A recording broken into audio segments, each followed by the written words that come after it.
Hello dear friends. This is second session of Unit 2 Introduction to English Studies.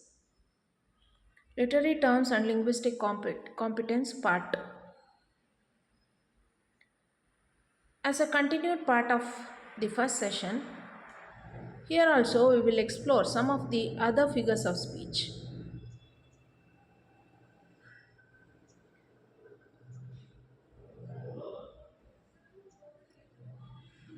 As you have learnt in the first session, a figure of speech or a literary device is a rhetorical figure. It is a word or phrase that intentionally deviates from straightforward language. So, the purpose is to produce a rhetorical or intensified effect, emotionally, aesthetically, intellectually, etc. In the last session, we learnt about simile, metaphor, imagery, and hyperbole.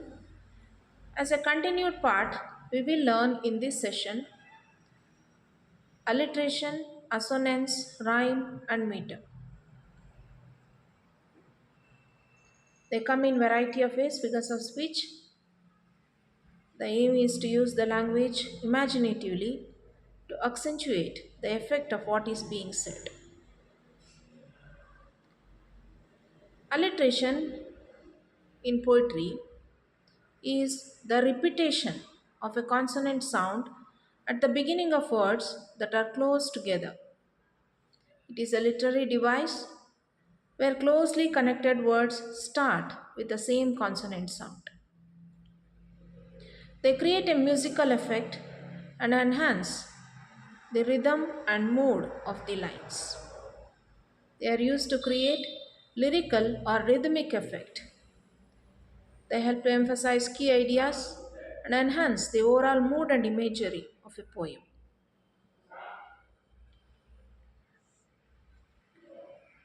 These are literary devices. How can you identify alliteration? It is a form of repetition that adds a musical quality to the writing and can make the lines memorable. Alliterations can be identified with the help of repetition of sounds. They create a lyrical or rhythmic effect. They emphasize key ideas. They create a memorable and pleasing pattern and makes the words stand out. You can see, for instance, silent seas slumbered. S. Silent seas slumbered. So in this line, you can see that the word S is repeated three times. Silent seas slumbered. It creates a memorable and pleasing pattern. Some more examples of alliteration are round and round the rugged rocks the ragged rascal ran. So you can observe here the word R sound is repeated again and again, and R is a consonant. Round and round the rugged rocks the ragged rascal ran. R consonant is used repeatedly. So alliterations are based on sound, not just the letters themselves. They are based on the sound of the words, letters. Look into this another example. Peter Piper picked a peck of pickled peppers. This is a tongue twister where the sound of P is repeated. This is easy to recognize. This literary device is easy to recognize because the words, the consonant sounds are repeated again and again. Silly snakes slither silently. So the sound S is repeated, creating an alliteration. So alliterate means the sound. Whispering winds, busy bee. So they are all alliterating the sound of consonants.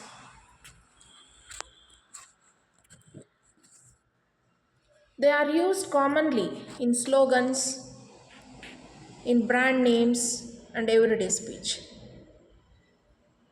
Whispering winds, busy bee, they are some of the examples.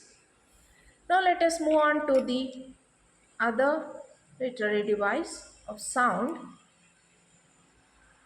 This is called assonance. Assonance is a figure of speech that is characterized by the use of words having similar vowel sounds consecutively. Notice the difference between alliteration and assonance.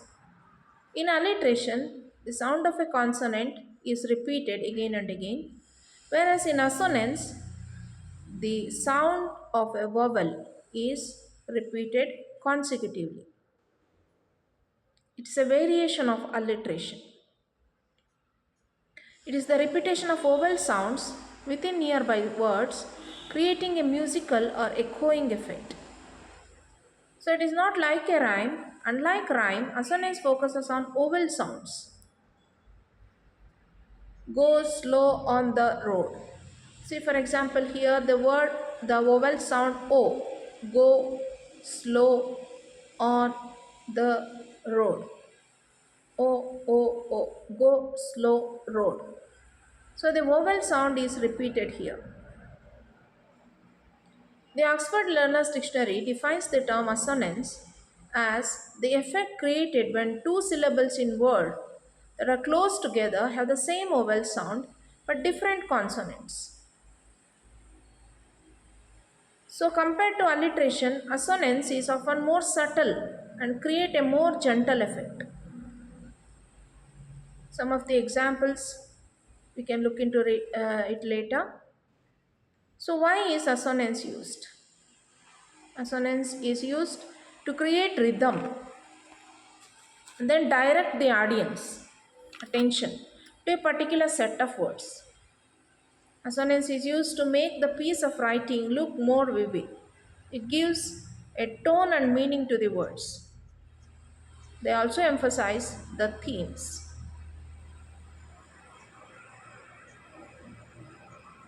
Now look into the examples of assonance.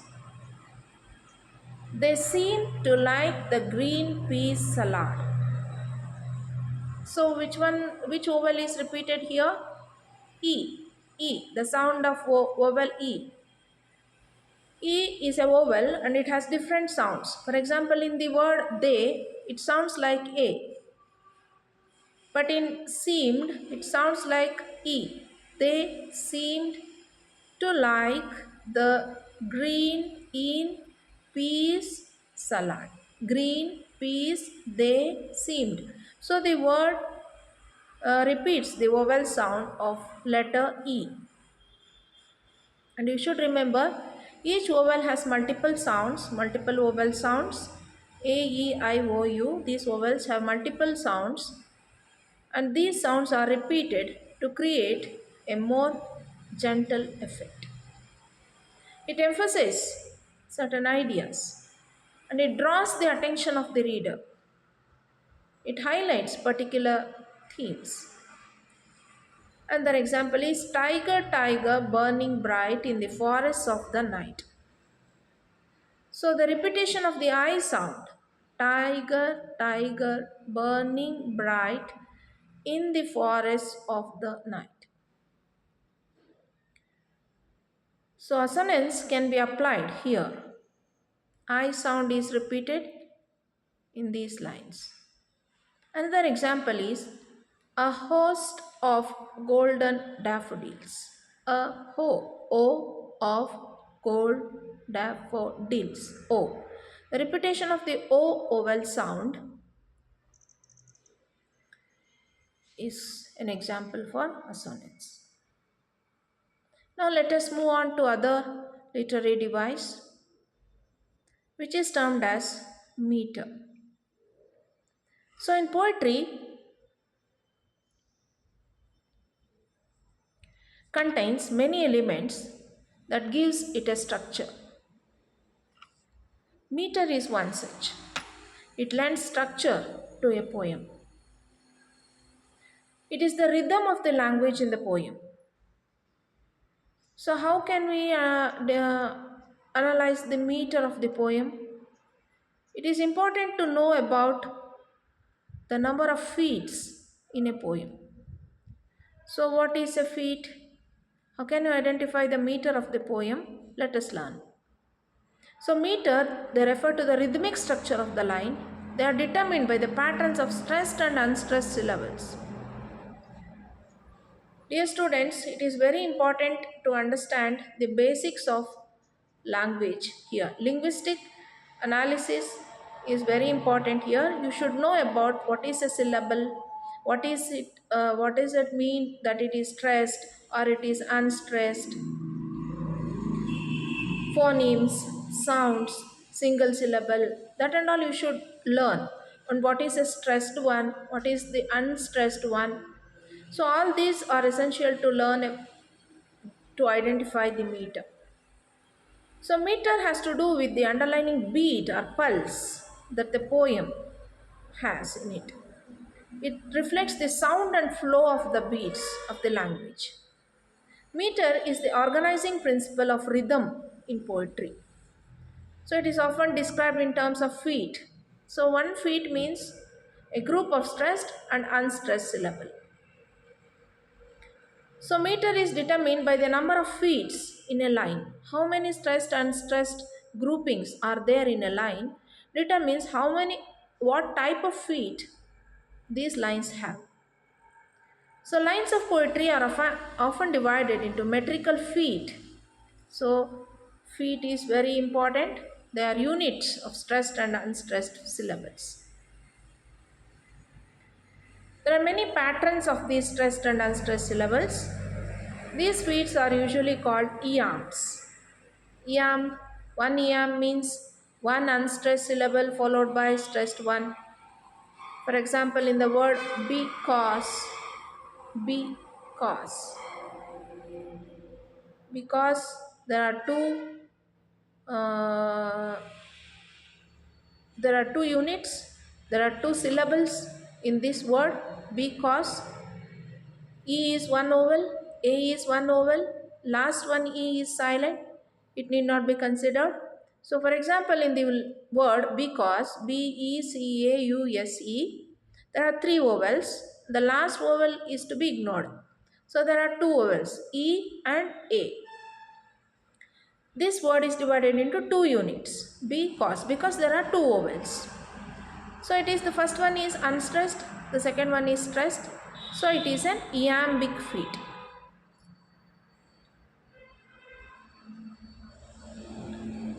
Look into these examples.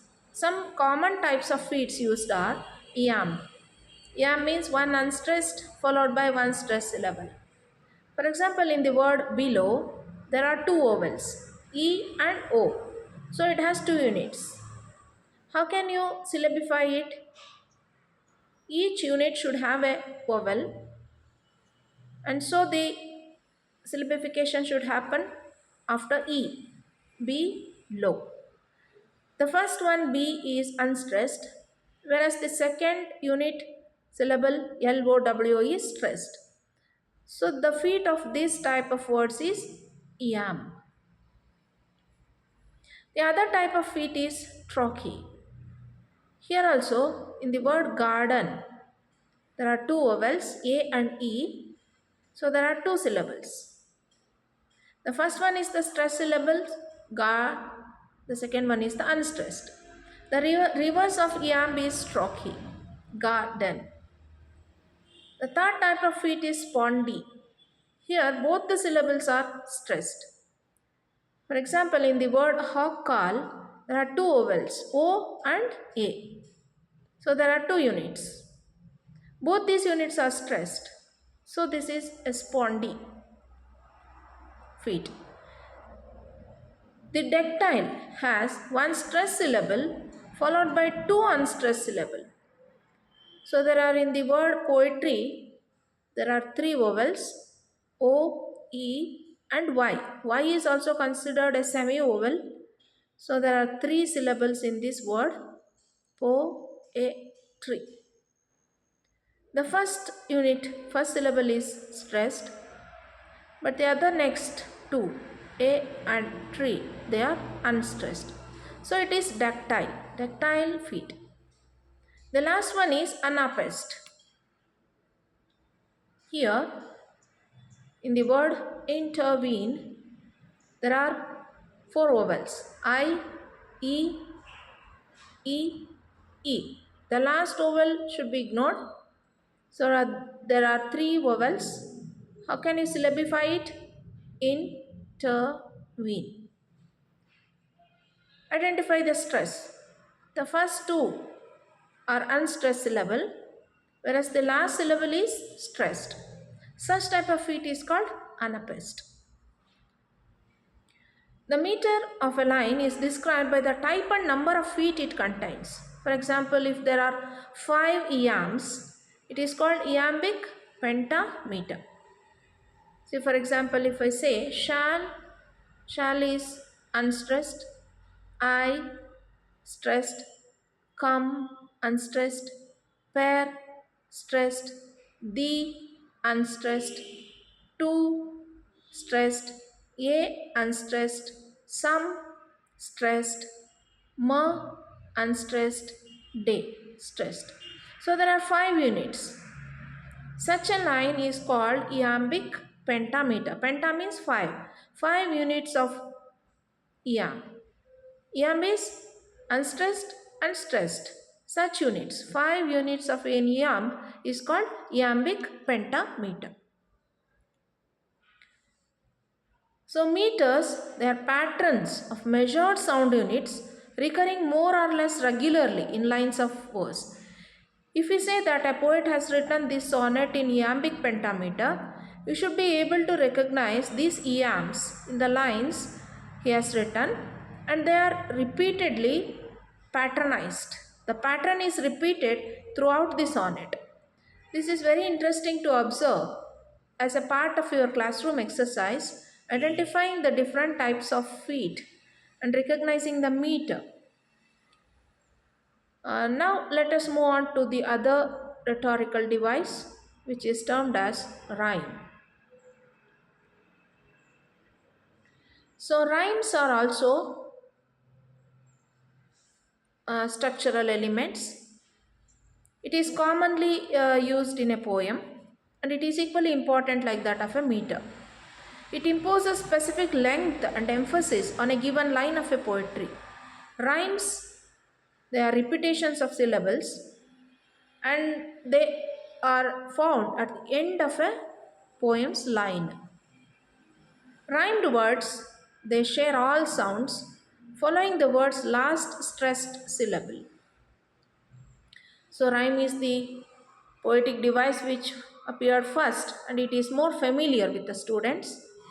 Sometimes it can be tricky also. So rhyme is a repetition of sounds between two words, usually the sounds after the final stressed syllable of each word.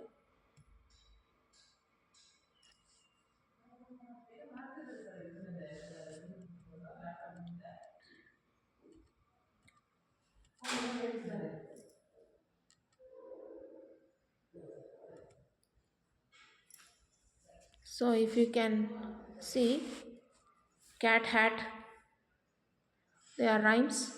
Rotten, forgotten, herd, bird, they are examples of rhymes. You can easily identify these rhymes in any poem.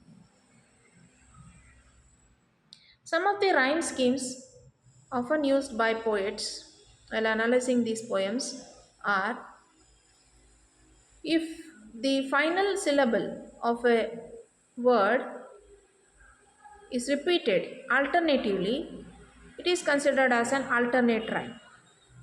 A, B. In ballads, the type of rhyme pattern will be A, B, B, C. In a coupled rhyme, it will be like rhyming couplets A, B, C, like that. In an enclosed rhyme, it will be A, B. In simple 4-line rhyme, it will be A, B. And in a limerick, it will be A, B. So both rhymes and meters help the poet to fix the line or length of the poem. Rhyme creates sense of musicality and it helps to emphasize certain words or ideas. Rhymes can be perfect like cat hat and sometimes can be imperfect like young, long. So when these rhymes are arranged in patterns, they are called rhyme schemes. So some of the popular rhyme schemes which we have seen here, you can observe them.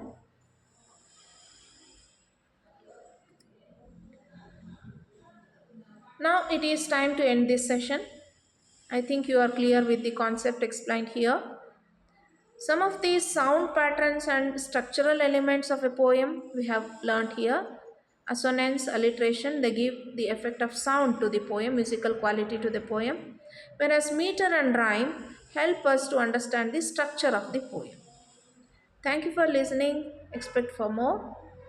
As of now, bye.